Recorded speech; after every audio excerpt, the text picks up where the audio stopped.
Welcome to Kenton's videos. Enjoy the video. In this video, I will show how to make fan-made manga updated.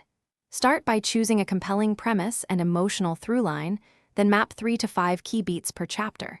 Use a simple outline to guide page breaks and dramatic reveals. Keep character voices consistent and think about how fan expectations shape your choices. Plan pacing so each page finishes on a small dramatic question or visual hook. Select a visual style that matches your story tone and stick to it across pages to build cohesion.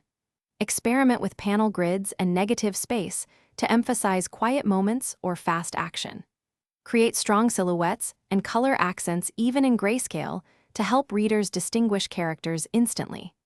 Practice camera angles to guide emotion and reuse motifs to tie scenes together like visual chapter markers. If you're finding this helpful, please subscribe and like to support more tutorials.